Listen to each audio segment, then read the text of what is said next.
بسم الله الرحمن الرحيم الحمد لله رب العالمين والسلام على أشرف الأنبياء والمرسلين وخاتم النبيين وطه وياسين ومولانا ومولى الثقلين إمام الحرمين صاحب كعبة قوسين جد الحسن والحسين أبي القاسم اللهم صل على محمد وآل محمد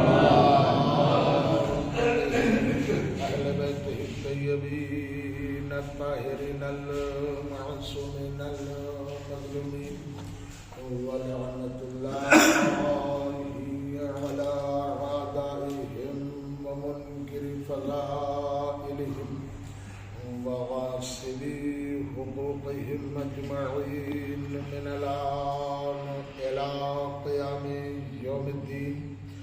أما بعد فقد قال الله سبحانه تبارك وتعالى في كتابه المبين وهو أصدق الصادقين وقوله الحق. بسم الله الرحمن الرحيم إن الدين عند الله الإسلام. اللهم صل على محمد وآل محمد. محترم سامعین و برادران ایمانی، ایک مرحوم کے رسالہ ثواب کی مجلس ہے، لہذا قرآن مجید کی وہ مشہور و معروف آیت کریمہ کہ تقریباً ہر شخص اس کے ترجمے سے بھی واقف ہے. آپ دیکھیں کہ قرآن مجید، یہ بار بار آپ نے سنا ہوگا کہ ایک معجزہ ہے. یہ معجزہ کن معنوں میں ہے؟ آپ دیکھیے کہ پہلا مسئلہ قرآن کا تو یہ ہے کہ پورے عالم اسلام میں کسی بھی فرقے میں قرآن کی آیات اور سورے میں کسی کو کوئی اختلاف نہیں ہے. ہر ایک کا یہ ماننا ہے سورہ الحمد میں 7 آیتیں ہیں تو 7 آیتیں ہیں. ہر آیت اپنے سورے میں ہے، ہر ایک کا یقین ہے. اب یاد رکھیے گا، قرآن مجید کے مسئلے میں کسی بھی عالم اسلام میں شخص کو اعتراض نہیں ہے. ہر شخص یہ کہہ رہا ہے یہ اللہ کا کلام ہے. پھر قرآن مجید ہی سے سارے مسائل نکلتے ہیں. پھر اختلاف کہاں میں ہے؟ کہا اختلاف قرآن مجید پر نہیں ہے، اختلاف قرآن کی آیتوں کے ترجمے کے اعتبار سے ہو رہا ہے. اس لیے کہ جو شخص ترجمہ کر رہا ہے وہ اپنے اعتبار سے آیت کا ترجمہ کر رہا ہے. اس کا مطلب اختلاف آیت میں نہیں ہے، اختلاف ترجمے میں پایا جاتا ہے. اب یہ تو پوچھنا چاہیے کہ آیت کسے کہتے ہیں اور ترجمہ کسے کہتے ہیں؟ کہ صاحب آیت اسے کہتے ہیں جو اللہ نے آیت بنا کر بھیجی. ترجمہ اسے کہتے ہیں جسے بندوں نے بنایا ہے. تو یہ بات تو واضح ہو گئی، جسے اللہ بناتا ہے اختلاف اس میں نہیں ہوتا، جسے بندے بناتے ہیں اختلاف اس میں پایا جاتا ہے. صلوات اللهم صل على محمد وآل محمد. قرآن کا مسئلہ، قرآن کو ایک ہی آواز دے رہا ہے، ان الدین عند اللہ الاسلام. اللہ کے نزدیک پسندیدہ دین اسلام ہے. اس اسلام کے لیے میں 2 چیزیں آپ کی خدمت میں عرض کر رہا ہوں کہ اسلام کو سمجھنے کے لیے کسی نے جناب امیر المومنین اللهم صل على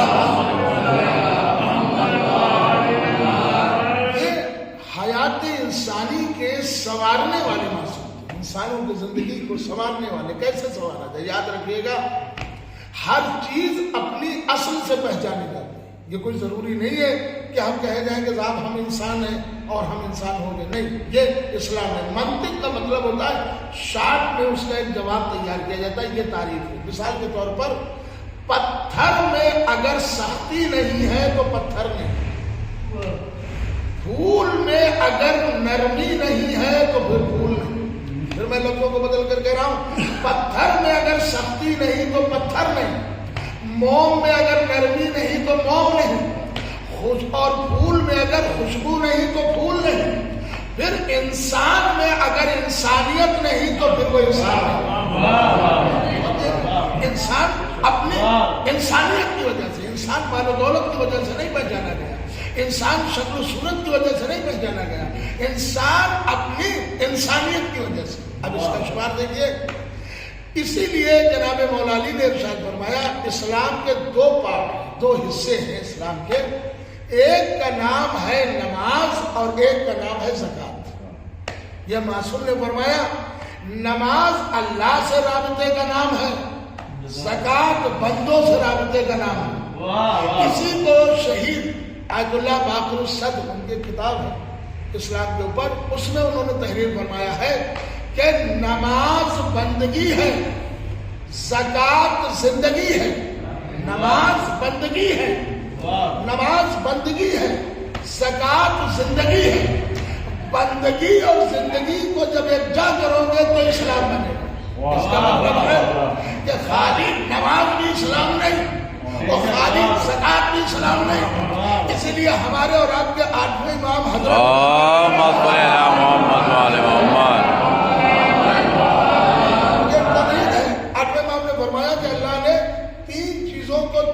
میں جوائن کر دیا، ضم کر دیا، ملا دیا۔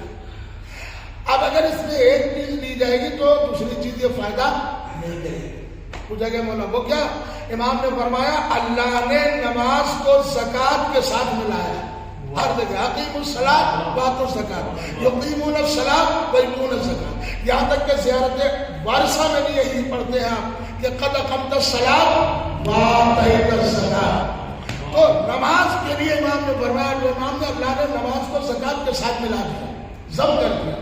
اب اگر کوئی شخص نماز تو بہت پڑھتا ہو مگر زکوٰۃ نہ دیتا ہو تو امام نے فرمایا یہ نماز اس کے منہ پر مار دی جائے۔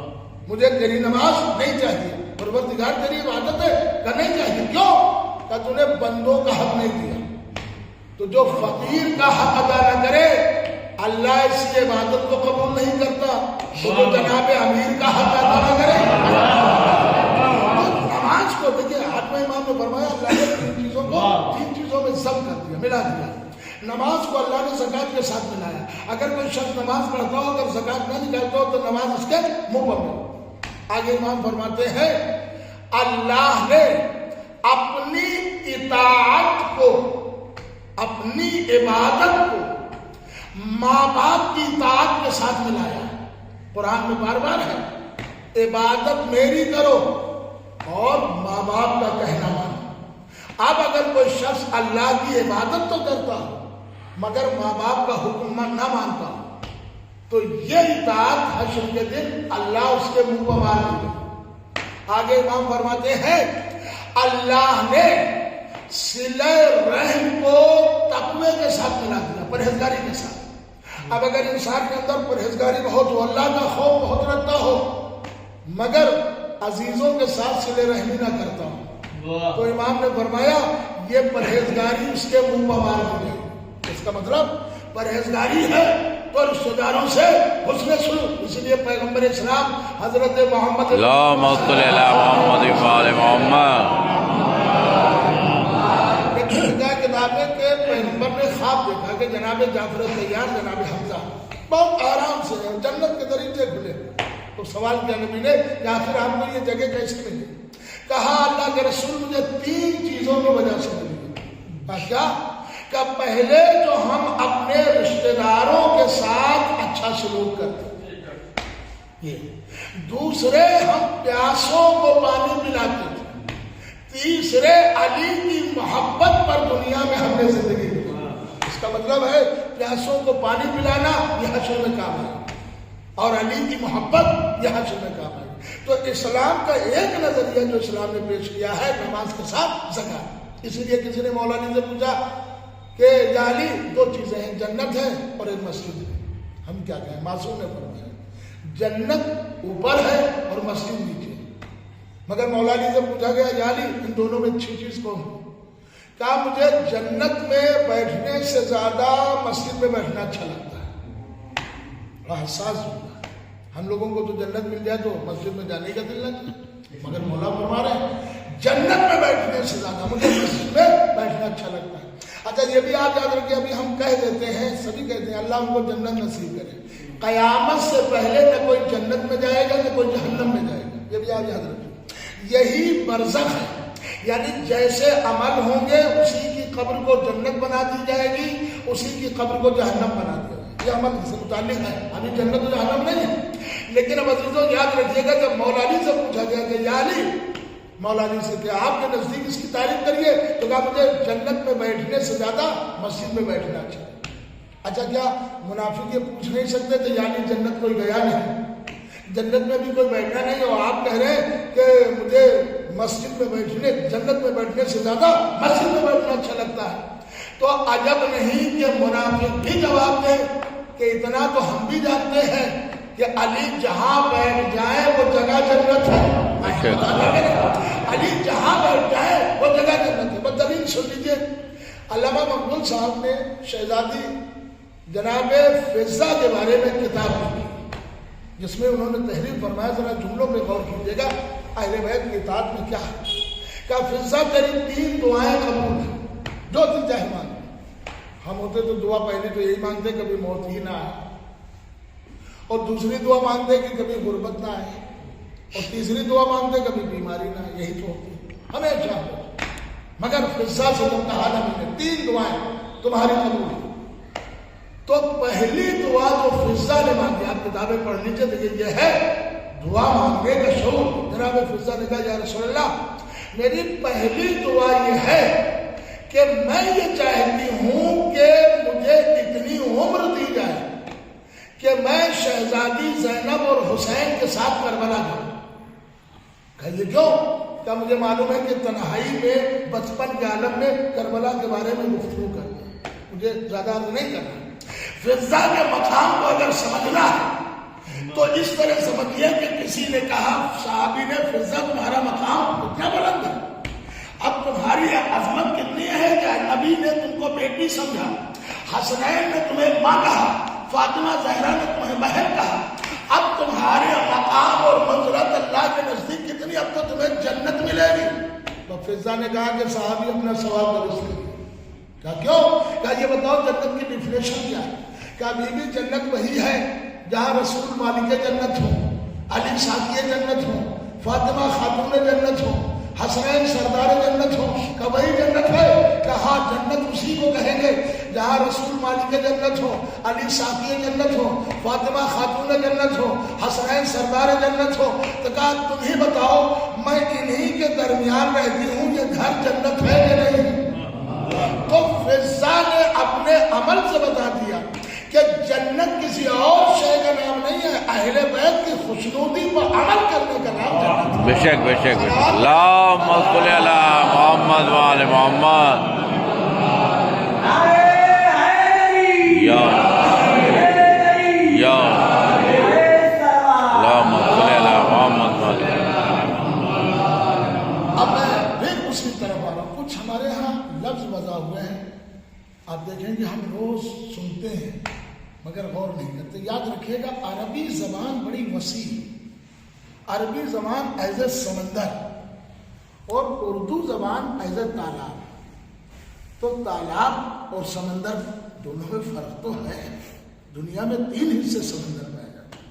تو عربی زبان ایسے، اس میں عربی میں ایک ایک لفظ کے 70 معنی ہوتے ہیں، کہیں 28 معنی، اور اردو میں 1 2 3 4. میں پھر آپ کی خدمت میں عرض کراؤں، آپ تاریخ اٹھا لیجیے. دیکھیے ایک لفظ ہے دارین، میں کسی منزل پہ لانا چاہتا ہوں. ایک ہے لفظ دارین اور ایک لفظ ہے کونین. برابر آپ نے سنا.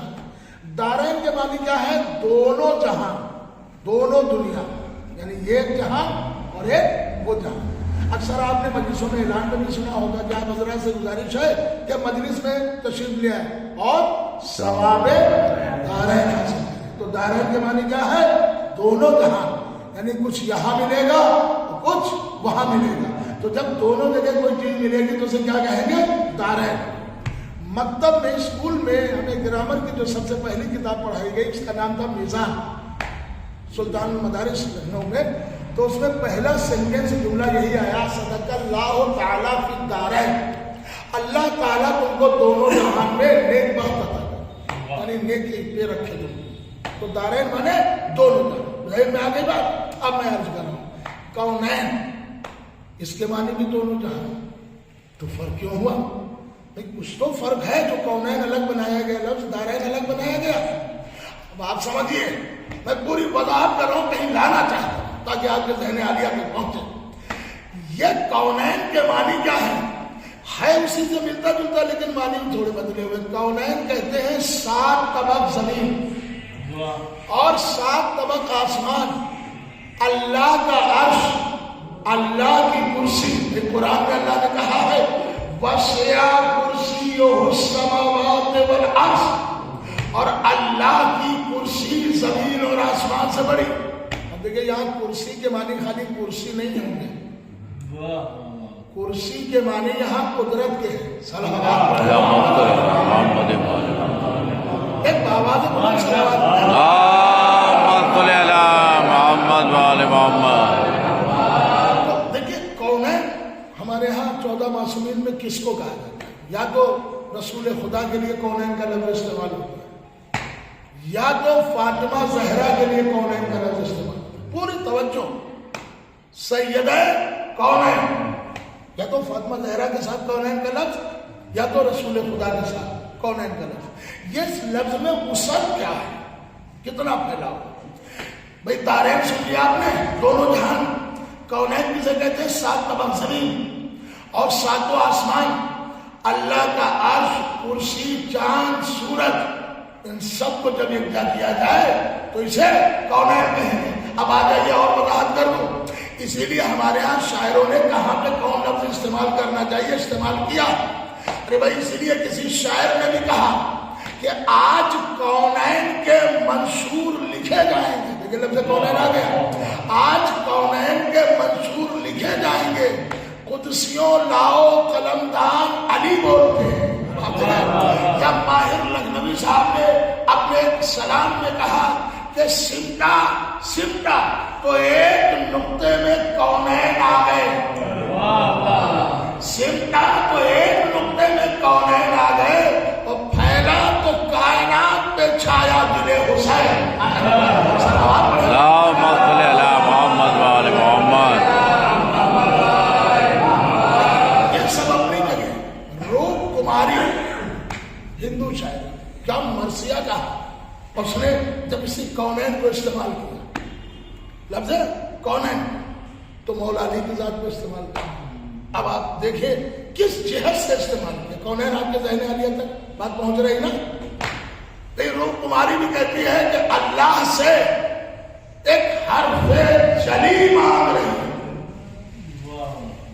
اللہ سے ایک حرف جلی مانگ رہی، یزداں سے ولایت کا ولی مانگ رہی. اچھا ایک لفظ آپ نے سنا ہوگا بار بار، دیوالیہ. کسی چیز کی ساری پونجی نکل جانا اس کا دیوالیہ ہوتا ہے.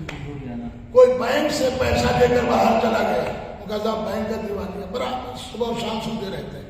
تو روپ کماری کہتی ہے کہ اللہ سے ایک حرف جلی مانگ رہی ہوں، یزداں سے ولایت کا ولی مانگ رہی ہوں. وہ کہتی ہے لو، اب کائنات سمجھیے گا کون ہے، کہتی ہے لو کر دیا کونین کو دیوالیہ میں نے، لو کر دیا کونین کو دیوالیہ میں نے، میں اس کے خزانے سے علی مانگ رہی ہوں.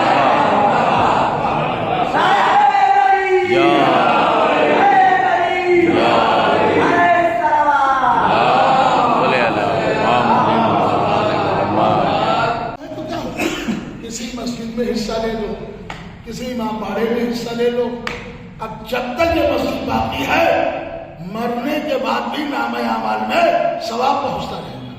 دلیل سن لیجئے، میں پڑھنا چاہتا ہوں. آگے کائنات کی بات ہو رہی تھی، کونین کی بات. اللہ نے قرآن میں ذکر کیا ہے اور اہل بیت کی طہارت کا اعلان کیا.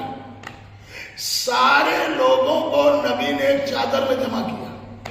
اب مجھے یہ نہیں معلوم ہے کہ نبی کو ذوف کیوں محسوس ہوا، لیکن آئے سب، علی بھی آ گئے، حسن بھی آ گئے، لیکن کوئی آپ دکھا دیجئے کسی تاریخ میں، حدیث میں کہ کوئی ڈائریکٹ نبی کے پاس آ گیا، اجازت نہیں ہے۔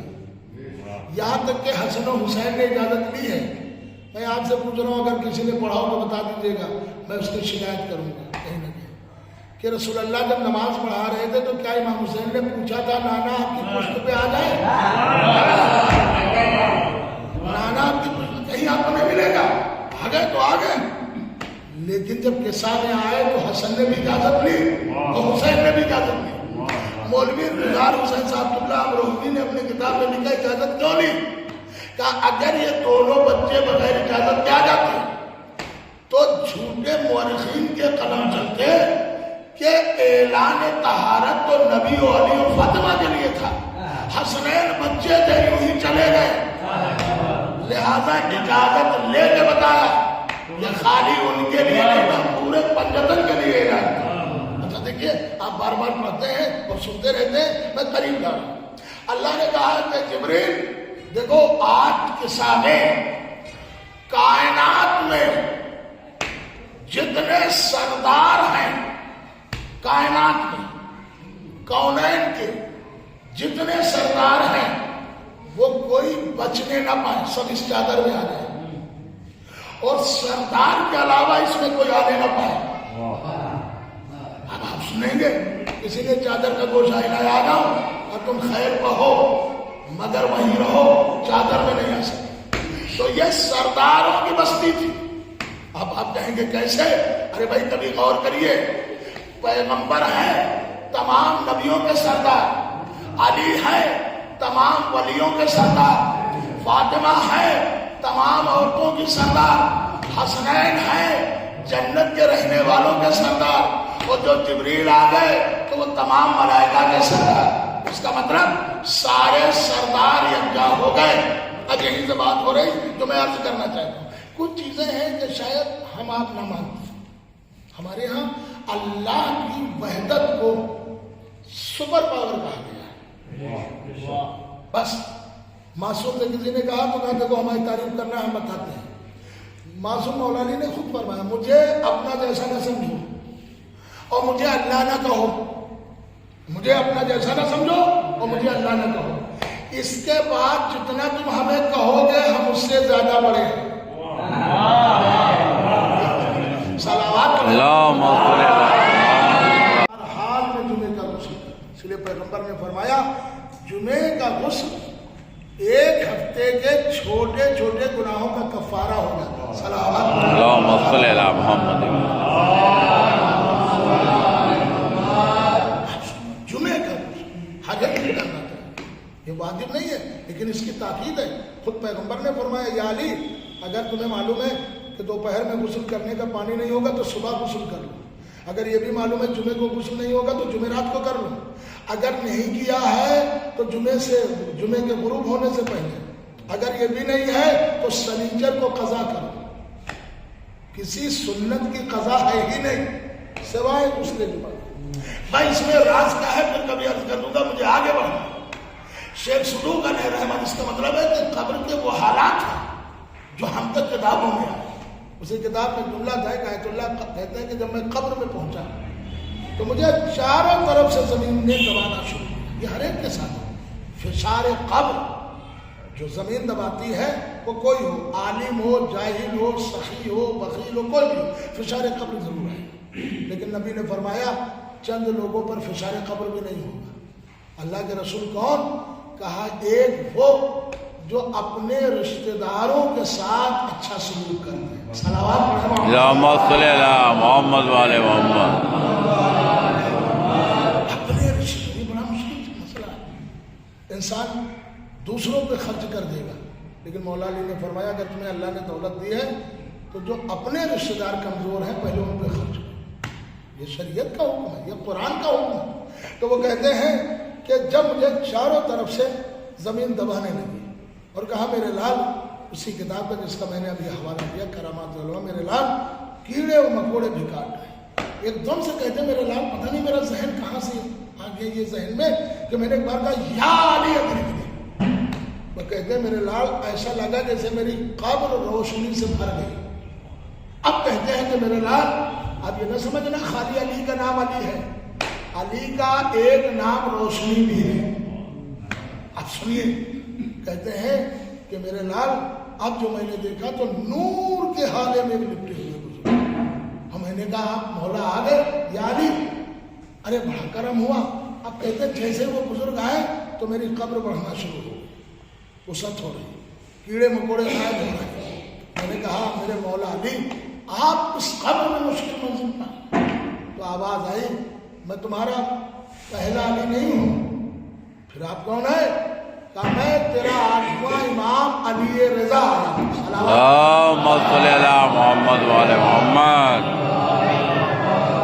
مولا ہم نے تو یا علی مدد کہا، علی کو پکارا تھا. کہا آئے بھی مدد کو علی ہے، چاہے پہلا علی آئے چاہے 8واں علی آئے، مدد تمہاری. تو کہا مولا یہ کرم کیسا؟ کہا میں تمہاری قبر کو فرشتوں کو حکم دے رہا ہوں پوری جنت کا نمونہ بنا دو، باغات، نہریں، پھل، غلام، کنیزیں، حوریں وغیرہ. مولا یہ کیوں؟ اور کہا بھی ایک بار آیا ہوں اور 38 بار امام نے فرمایا بھی اور آؤں گا. جب آؤں گا تو تیری قبر کو اس سے بہتر جنت بنا دوں گا. یہ امام ہے، چاہے تو قبر کو جنت بنا دے. اچھا انہوں نے کہا مولا یہ 38 بار آئیں گے، ایک بار آئے ہیں، یہ 39 بار نام لیا آپ نے، اس کی شرط کیوں ہے؟ کہ تو میری زیارت کرنے 39 بار آیا ہے. تو یہ یاد رکھنا جس امام کی زیارت کرنے جو شخص جتنی بار جائے گا وہ امام اس کی قبر میں اس کی زیارت کرنے اتنی ہی بار آئے گا. اللہم صلی علی محمد وعلی محمد. میرے ذہن میں آج اپنے آپ آیا کہ کیوں نہ یہ سارے ثواب کی وہ چیزیں پڑیں جو ہمارے عمل میں آ گئی. مجھے نہیں معلوم لیکن دنیا ایصال ثواب دنیا کو کرنا چاہیے. ہر شخص ایک سورہ فاتحہ کا محتاج ہوتا ہے. اس لیے مولا علی نے فرمایا خبردار گھمنڈ نہ کرنا، غرور نہ کرنا. اگر تمہارے دل و دماغ میں کبھی گھمنڈ آ جائے کہ میرے پاس دولت بہت ہے، مال بہت ہے، تو مولا فرماتے ہیں قبرستان چلے جانا اور ان پہ نگاہ کرنا جن کی قبریں بنی ہوئی ہیں وہ تم سے بڑے دولت مند تھے، تم سے بڑے جاگیردار تھے، لیکن آج ایک سورہ فاتحہ کا محتاج ہے، آج ایک دعا خیر کے محتاج ہے. تو خبردار غرور نہ کرنا. بازیدوں میں اپنی منزل تک آ گیا. ہمارے یہاں مرنے والے کا سب سے پہلے ذکر حسین کے ذریعے سے استعمال. ایک چیز پہ تو حکم ہے، شریعت نے حکم دیا ہے کہ جب کوئی شخص مرنے لگے، دیکھیں یہ بھی ایک عجیب بات ہے، مرنے لگے تو کیا کر دینا چاہیے؟ قبلہ رخ کر دینا چاہیے. یہ کیوں کیا جاتا ہے؟ اس کا بھی حکم ہے. جب کوئی شخص مرنے لگتا ہے تو معصومین نے فرمایا یہ حدیث ہے جانے والا مومن جائے گا. پیغمبر نے فرمایا علی کی محبت 7 موقع پہ کام آتی ہے. پہلا وہ موقع جب دم نکلنے کا وقت، حلق میں کانٹے پڑ جاتے ہیں، پانی نہیں نکلا جاتا. فرماتے نبی ایسے میں میرے بھائی علی آ جاتے ہیں.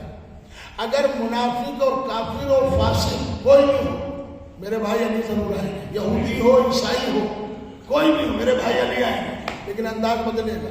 جب مومن کے پاس آئیں گے تو میرے مولا نبی نے فرمایا علی پانتی کھڑے ہوتے ہیں. کافر و منافق یہودی اور عیسائی کے پاس آئیں گے تو میرے مولا سراہنے کھڑے ہوتے ہیں. ختم ہے یہی سوال. آئیں گے سب کے پاس، جب تک علی نہیں آئیں گے روح قبض نہیں ہوگی. لیکن نبی نے فرمایا کہ یہ جب مومن کے پاس آتے ہیں تو پانتی اور مرنے والا اشاروں سے کہتا ہے. یعنی اسی لیے حکم میں 5 علامتیں ہیں. اگر تم مرنے والے کی آنکھ سے آخر وقت آنسو دیکھ لو تو مولا فرماتے ہیں تم سمجھوتا کر لو اپنے دل میں یہ مومن مر گیا. مومن جسے معصوم کہے. مولا کیوں؟ کہ جب وہ علی کو دیکھتا ہے تو محبت میں اس کی آنکھ سے آنسو آ جاتا ہے.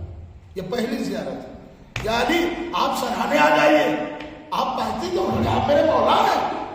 تو علی جواب دیتے ہیں، نبی نے فرمایا میرے بھائی جواب دیتے ہیں تجھے نہیں معلوم میں کسی مصلحت سے کھڑا ہوں. یعنی کیا مصلحت ہے؟ کہ تو نے نبی کی حدیث نہیں سنی کہ علی کے چہرے کو دیکھنا عبادت ہے؟ میں پینتی اس لیے کھڑا ہوں کہ تیرا آخر وقت ہے، روح قبض ہو رہی ہے، تو میرے چہرے کو دیکھتا رہے اور دنیا سے جائے تو عبادت گزار بندہ بن کے جائے. صلوات اللہم صلی علی محمد وعلی محمد. دنیا سے جائے تو عبادت